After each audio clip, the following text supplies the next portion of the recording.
Good morning students. आज के lecture में आप सबका स्वागत है। आज हम क्वांटम केमिस्ट्री का लास्ट लेक्चर लेने जा रहे हैं, जिसमें हम हाइड्रोजन आयन के लिए आणविक कक्षक सिद्धांत मॉलिक्यूलर ऑर्बिटल थ्योरी के बारे में पढ़ेंगे, linear combination of atomic orbital LCAO के बारे में जानेंगे और VBT और MOT का कंपैरिजन करेंगे। तो हम स्टार्ट करते हैं। सबसे पहले हम लेंगे हाइड्रोजन आयन के लिए आणविक कक्षक सिद्धांत molecular orbital theory for hydrogen plus ion. इसको हम MOT मॉलिक्यूलर ऑर्बिटल थ्योरी के नाम से भी जानते हैं। आपको पता है H2 प्लस में एक इलेक्ट्रॉन होते हैं, दो में से एक इलेक्ट्रॉन निकल जाता है तो क्या बनता है? Hydrogen positive ion. इसमें एक इलेक्ट्रॉन होता है जो हाइड्रोजन के दो 1s कक्षकों के प्रभाव में होता है। अतः इस निकाय का तरंग फलन हम इस तरीके से लिख सकते हैं। Psi1 is equal to A1 phi A plus A2 phi B. Hydrogen plus ion contain one electron. This electron is in effect of in influence of two 1s orbitals of hydrogen. The wave function for a system can be written as Psi1 तरंग फलन है, wave function है, is equal to A1 phi A plus A2 phi B. A1 phi A orbital का योगदान है, A1 square मतलब, और A2 square क्या होगा? B phi B कक्षक का योगदान या कंट्रीब्यूशन। A और B उसी तरीके, A1 और A2 उसी तरीके से हैं जिधर जैसे हमने हाइब्रिडाइजेशन में देखा था। ये क्या है? कोफिशिएंट्स। A का कोफिशिएंट A1 और B का कोफिशिएंट A2। A और B दो कक्षक हैं जो आपस में मिलकर मॉलिक्यूलर ऑर्बिटल का निर्माण कर रहे हैं, जिस मॉलिक्यूलर ऑर्बिटल का वेव फंक्शन तरंग फलन है Psi1। अब हम जानते हैं कि Psi1 को बनाने में दोनों कक्षकों का, दोनों ऑर्बिटल्स का समान योगदान होगा। क्यों? क्योंकि ये S कक्षक हैं। S कक्षक हमने पहले भी देखा था जब हमने संकरण या हाइब्रिडाइजेशन पढ़ा था कि S कक्षक जो है वो स्फेरिकली सिमेट्रिकल होते हैं। इसलिए जितने भी कक्षक होते हैं उनको बनाने में समान योगदान देते हैं। तो हम क्या कह सकते हैं कि Psi1 में दोनों कक्षकों का योगदान समान होगा। और हम जानते हैं Psi1 जो है वो नॉर्मलाइज्ड भी है, सामान्यीकृत, प्रसामान्यीकृत या नॉर्मलाइज्ड भी है। तो नॉर्मलाइज की कंडीशन क्या है? A1 square plus A2 square is equal to 1। और क्योंकि A1 स्क्वायर और A1 और A2 बराबर हैं, या हम कह सकते हैं A1 स्क्वायर और A2 स्क्वायर बराबर हैं, तो ये किसके बराबर हो जाएंगे? दोनों मिलके एक के बराबर हैं। तो A1 स्क्वायर और A2 स्क्वायर ये दोनों ही किसके बराबर हो जाएंगे? ये बराबर हो जाएंगे 1/2। Square is equal to 1/2। यानी Psi1 को बनाने में आधा योगदान phi A कक्षक का है और आधा योगदान phi B कक्षक का है। अब अगर हम कोफिशिएंट्स की बात करें तो A1 बराबर A2 और ये किसके बराबर होगा? 1/√2। 1/√2। अब इसमें दो पॉसिबिलिटी हैं, या क्योंकि 1/2 का अंडर प्लस 1/√2 भी आ सकता है और माइनस 1/√2 भी आ सकता है। तो अब इसमें दो पॉसिबिलिटी होती हैं। एक तो पॉसिबिलिटी है A1 और A2 दोनों के मान 1/√2 हों। A1 and A2 both are equal and also equal to 1/√2। दूसरी कंडीशन ये है A1 का मान प्लस अंडर 1/√2 हो और A2 का मान -1/√2 हो। उस कंडीशन में भी A1 स्क्वायर जो है 1/2 होगा और A2 स्क्वायर भी 1/2 होगा। अब आप कह सकते हैं ये दोनों भी माइनस हो सकते हैं। हाँ बिल्कुल, A1 की वैल्यू भी -1/√2 हो सकती है, A2 की वैल्यू भी -1/√2 हो सकती है, लेकिन दोनों माइनस होने का अर्थ वही होगा जो दोनों के प्लस होने का अर्थ है। यानी A1 और A2 अगर दोनों पॉजिटिव हैं तो भी वही बात है, और अगर A1 और A2 दोनों नेगेटिव हैं तो भी वही बात है। इसलिए हमारे पास दो कॉम्बिनेशन पॉसिबल हैं। एक तो A1 और A2 दोनों का मान 1/√2 प्लस, और दूसरा A1 का मान +1/√2 और A2 का मान -1/√2। अब देखिए, इन दो पॉसिबिलिटीज से हम दो इक्वेशन बना सकते हैं, Ψ1 और Ψ2। Ψ1 में हम ये मानते हैं कि दोनों ही वैल्यू A1 और A2 की पॉजिटिव हैं, तो क्या हो जाएगा 1/√2 Φ प्लस 1/√2 Φb। Ψ2 में हमने माना A1 पॉजिटिव है और A2 नेगेटिव है, तो 1/√2 Φ माइनस 1/√2 Φb। जहाँ दोनों कक्षकों का योग हो रहा है उन कक्षकों को हम कहते हैं बंधी कक्षक या बॉन्डिंग ऑर्बिटल्स, और जहाँ दोनों का डिफरेंस हो रहा है वो कहलाते हैं आबंधी कक्षक या एंटी बॉन्डिंग ऑर्बिटल्स। तो हमने क्या देखा कि हाइड्रोजन H2+ आयन के लिए परमाणुीय कक्षक आपस में मिलकर दो आणविक कक्षकों का निर्माण करते हैं, जिनके लिए तरंग फलन Ψ1 और Ψ2 में है। Ψ1 बराबर 1/√2 Φ प्लस 1/√2 Φb, Ψ2 बराबर 1/√2 Φ माइनस 1/√2 Φb। पहला वाला कक्षक बॉन्डिंग मॉलिक्यूलर ऑर्बिटल है और दूसरा वाला एंटी बॉन्डिंग मॉलिक्यूलर ऑर्बिटल है। अब इसको हम कैसे दिखाएंगे? Ψ1 के लिए दोनों कक्षक जब संकरण करते हैं, हाइब्रिडाइजेशन करते हैं, तो दोनों की ऊर्जा समान है 1s1s। अब जब इनमें आपस में हाइब्रिडाइजेशन होगा और मॉलिक्यूलर ऑर्बिटल बनेंगे, तो जितने एटॉमिक ऑर्बिटल हैं उतने ही मॉलिक्यूलर ऑर्बिटल भी बनेंगे।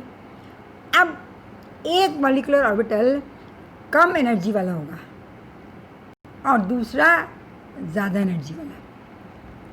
कुल एवरेज एनर्जी हमेशा बराबर होगी। अब क्योंकि एक ही इलेक्ट्रॉन है इसलिए वो कहाँ पर होगा? वो lower orbital, lower molecular energy वाले मॉलिक्यूलर ऑर्बिटल में होगा, यानी बंधी कक्षक में होगा, Ψ1 में होगा। इसलिए इसको हम बंधी कक्षक कहते हैं, क्योंकि यहाँ पर जो इलेक्ट्रॉन हैं उनका ऊर्जा, उनके लिए ऊर्जा का मान कम होता है। अब हम देखते हैं कि बॉन्डिंग मॉलिक्यूलर ऑर्बिटल और एंटी बॉन्डिंग मॉलिक्यूलर ऑर्बिटल, यानी बंधी कक्षक और अबंधी कक्षकों में क्या अंतर है। देखिए, हमने देखा कि जो बॉन्डिंग ऑर्बिटल्स हैं, बंधी कक्षक Ψ1, वो परमाणुीय कक्षकों के योगात्मक प्रभाव से बनते हैं, प्लस है दोनों, Φ और Φb के योगात्मक प्रभाव से बनते हैं। These orbitals are formed by the addition of atomic orbitals। फिर एंटी बॉन्डिंग ऑर्बिटल्स, ये कक्षक क्या है? परमाणुविक कक्षकों के अंतर से बनते हैं, Φ minus Φb। These orbitals are formed by the difference of atomic orbitals। तरंग फलनों का एटॉमिक ऑर्बिटल्स के अंतर से बनते हैं, माइनस। दूसरा अंतर है कि बॉन्डिंग ऑर्बिटल्स के लिए जो एनर्जी है, आप फिगर में देखिए, परमाणुीय कक्षकों की एनर्जी से, परमाणुीय कक्षकों की एनर्जी है इससे कम होती है। Energy is less than atomic orbitals. इनमें क्या होता है, इनकी ऊर्जा परमाणुीय कक्षकों की ऊर्जा से अधिक होती है। Energy is more than atomic orbitals. Next, bonding orbitals में, मतलब बंदी कक्षकों में, इलेक्ट्रॉन घनत्व अंतर्नाभिकीय क्षेत्र में अधिक होता है। इलेक्ट्रॉन कहाँ पर कंसंट्रेट होते हैं, अंतर्नाभिकीय क्षेत्र में। The electron density is more in internuclear region. इनमें क्या होता है, इनमें एंटी बॉन्डिंग में क्या होता है, आबंदी में, इन कक्षकों में इलेक्ट्रॉन घनत्व अंतर्नाभिकीय एक्सिस से या अंतर्नाभिकीय रीजन से दूर रहता है। The electron density is far from internuclear axis. Next अंतर, इन्हें हम सिग्मा पाई के रूप में लिख सकते हैं। They are represented as sigma pi. इन्हें कैसे, आबंदी इलेक्ट्रॉनों को या एंटी बॉन्डिंग मॉलिक्यूलर ऑर्बिटल को कैसे लिखा जाता है, इन्हें सिग्मा स्टार और पाई स्टार से लिखा जाता है।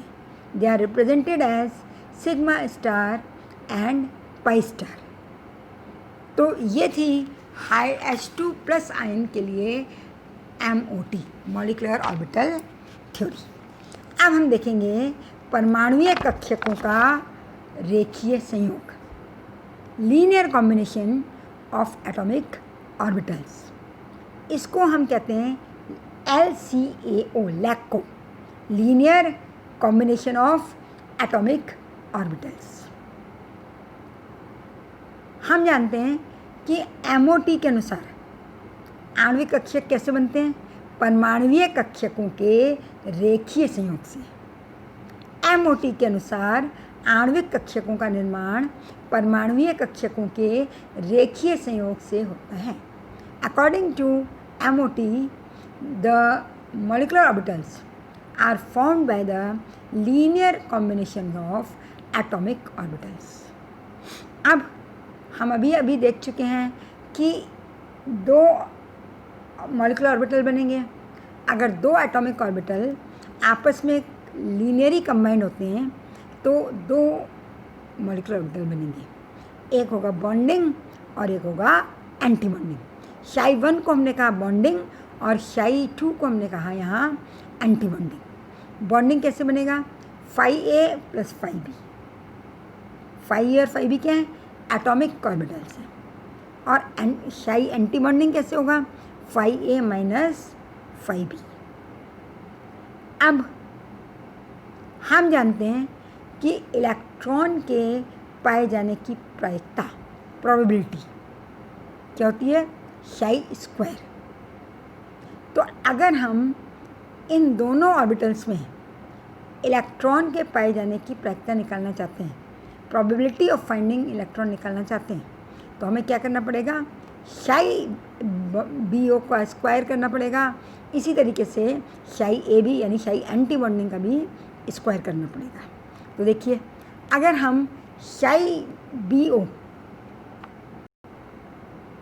बॉन्डिंग मॉलिक्यूलर ऑर्बिटल का स्क्वायर करते हैं तो ये किसके बराबर हो जाएगा, Ψ_A + Ψ_B का whole square.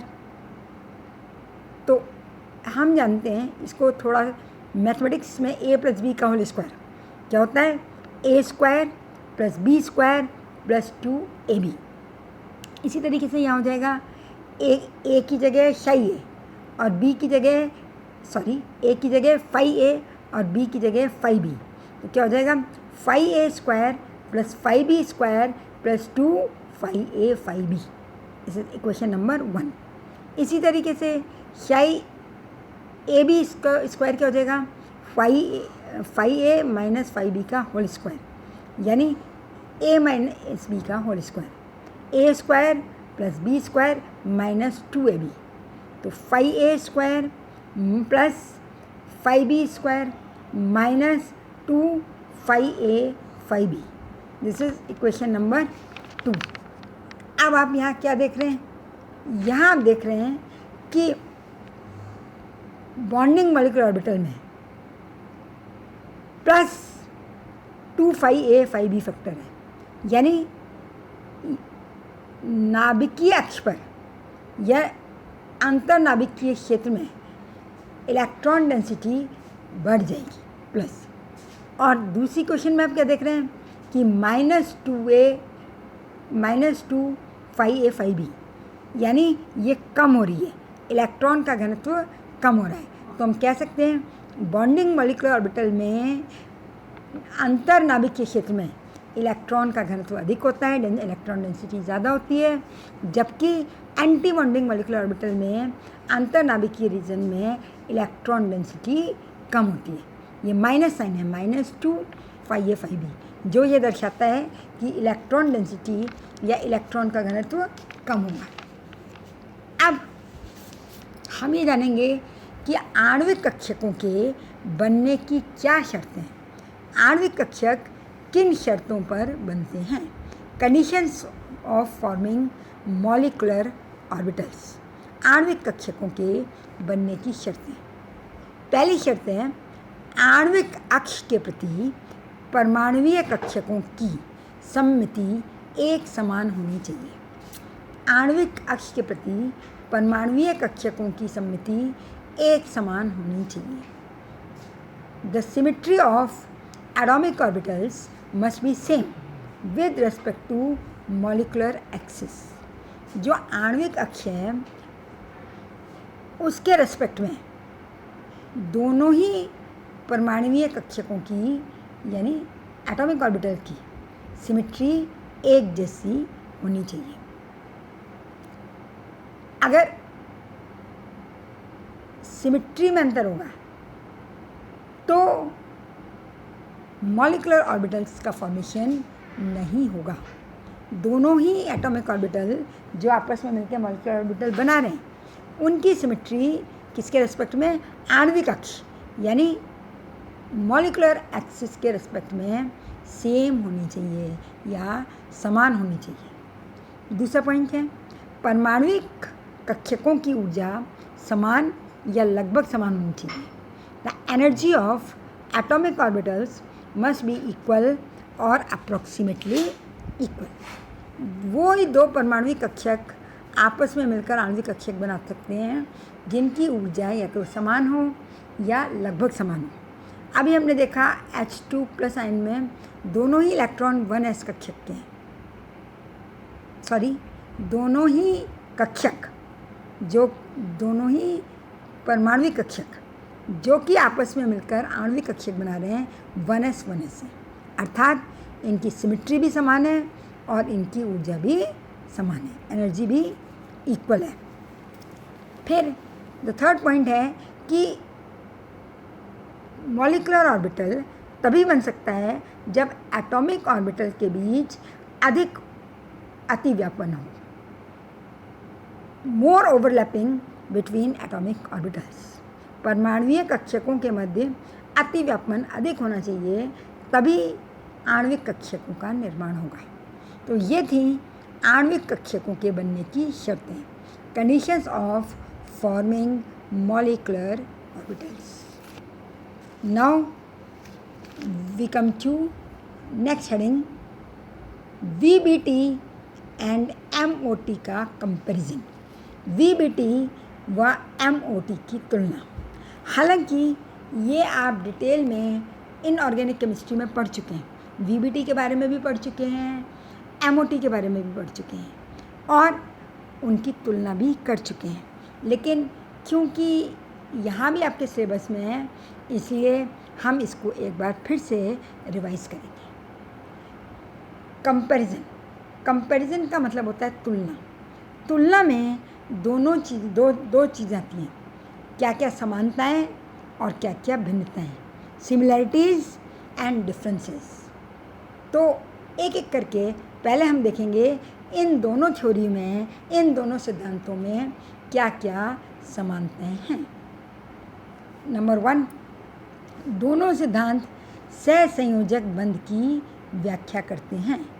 Both the theories explain covalent bond. दोनों सिद्धांत सहसंयोजक बंध की व्याख्या करते हैं। वीबीटी भी कहता है कि इलेक्ट्रॉन पेयरिंग करते हैं और कोवैलेंट बॉन्ड बनाते हैं। एमओटी भी कहता है कि एटॉमिक ऑर्बिटल मिलकर मॉलिक्यूलर ऑर्बिटल बनता है और कोवैलेंट बॉन्ड का फॉर्मेशन होता है। नंबर 2, दोनों सिद्धांतों के अनुसार सहसंयोजक बंध के निर्माण के लिए कक्षकों का अतिव्यापन आवश्यक है। दोनों ही थ्योरी, चाहे वीबीटी हो या एमओटी हो, दोनों ही थ्योरीज ये कहती हैं कि जब अतिव्यापन या ओवरलैपिंग होगा तो ही कोवैलेंट बॉन्ड का निर्माण या सहसंयोजी बंध का निर्माण होगा। According to both the theories, the overlapping is essential for the formation of orbitals. जब तक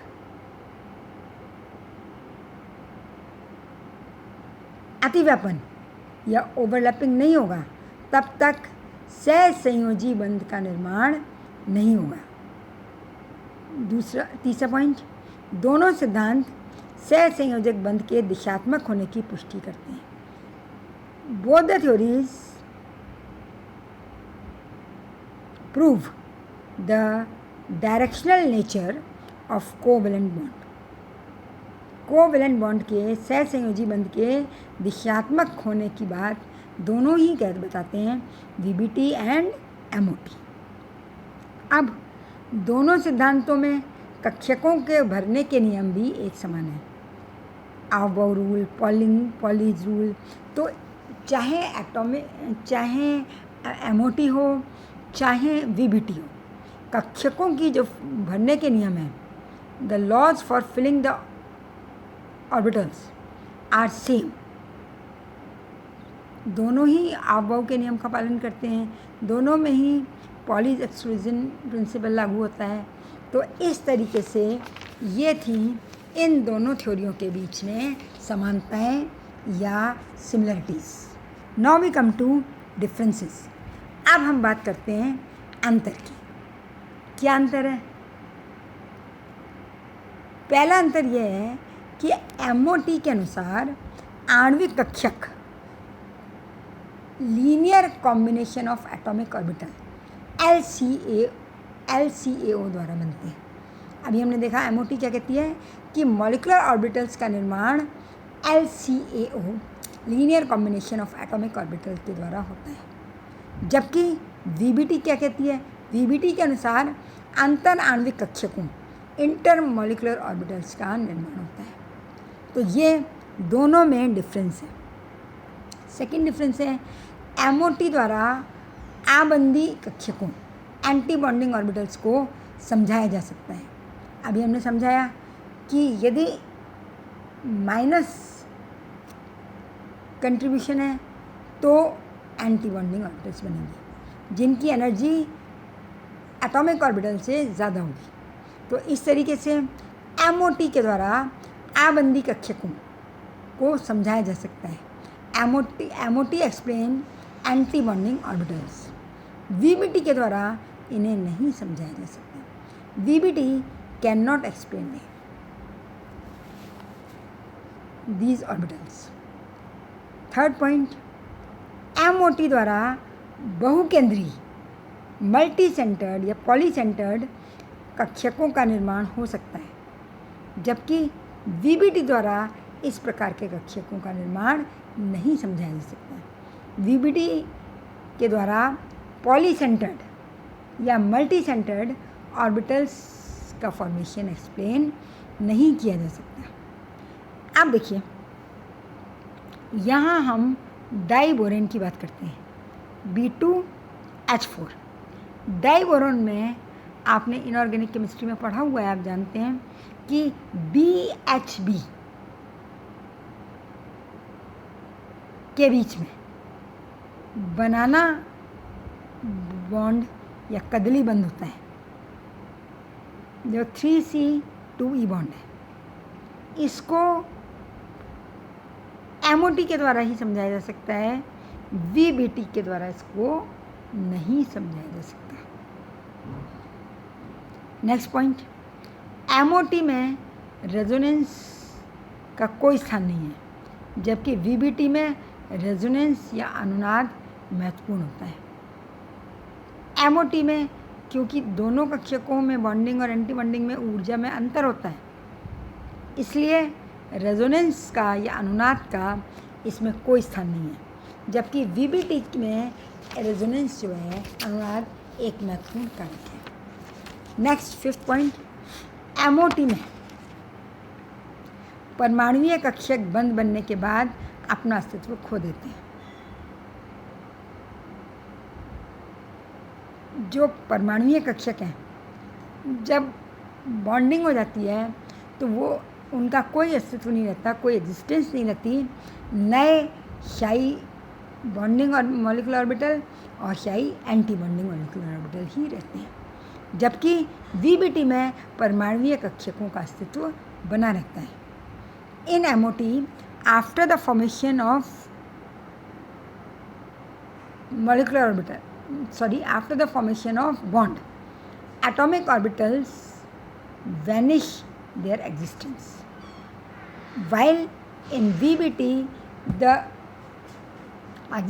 existence of atomic orbitals remains even after the formation of bond. MOT में परमाणुीय कक्षक बंद बनने के बाद अपना अस्तित्व खो देते हैं, जबकि VBT में परमाणुीय कक्षकों का अस्तित्व बना रहता है। 6 पॉइंट, ऑक्सीजन का अनुचुंबकीय गुण, डायमैग्नेटिक प्रॉपर्टी, केवल एमओटी द्वारा ही समझाया जा सकता है। The diamagnetic property of oxygen is only explain by the MOT. अगर हम वीबीटी की बात करें तो वीबीटी के अनुसार ऑक्सीजन जो है वो प्रतिचुंबकीय, पैरामैग्नेटिक होनी चाहिए, लेकिन हम जानते हैं कि O2 जो है ऑक्सीजन का अणु, molecule of oxygen is diamagnetic, और इसको हम MOT मॉलिक्यूलर ऑर्बिटल थ्योरी से ही समझा सकते हैं।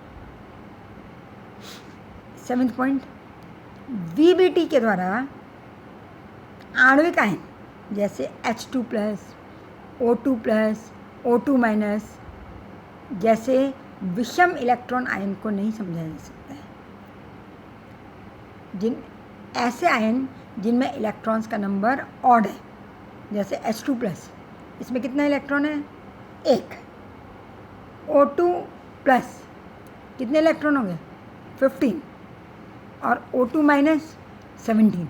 ये कैसे आयन है? They are odd electron ion. इनको हम VBT से एक्सप्लेन नहीं कर सकते हैं, इनको एक्सप्लेन केवल और केवल MOT की सहायता से किया जा सकता है। नेक्स्ट 8th पॉइंट, MOT द्वारा कार्बन ऑक्सीजन के बीच में ट्रिपल बॉन्ड को भी समझाया जा सकता है, जबकि VBT इसको समझाने में असफल है। MOT द्वारा explain the triple bond between carbon and oxygen which cannot be explained by the VBT or valency bond theory. Next, very important point, MOT द्वारा आणविक स्पेक्ट्रम को भी एक्सप्लेन किया जा सकता है, जबकि VBT के द्वारा नहीं। क्यों? क्योंकि हम जानते हैं कि इसमें बॉन्डिंग मॉलिक्यूलर ऑर्बिटल और एंटी बॉन्डिंग मॉलिक्यूलर ऑर्बिटल के बीच में एनर्जी डिफरेंस होता है।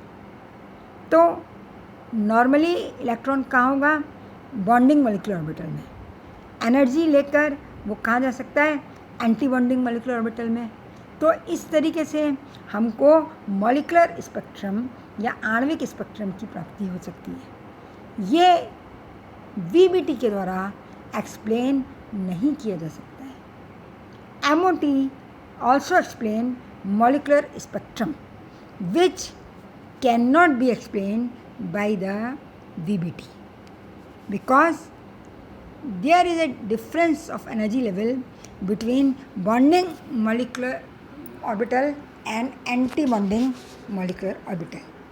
So this is a comparison between VBT and MOT.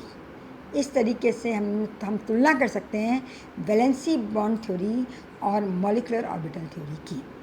तो आपके क्वांटम केमिस्ट्री में इतना ही कोर्स है। तो अब हमने क्वांटम केमिस्ट्री यहाँ पर ख़त्म कर दी है। आप लोग इसको स्टडी करेंगे और यदि कुछ नहीं समझ में आता है तो feel free to ask me, आप मुझसे पूछ सकते हैं। Thank you. It's all about today's lecture which conclude the quantum chemistry. Thank you.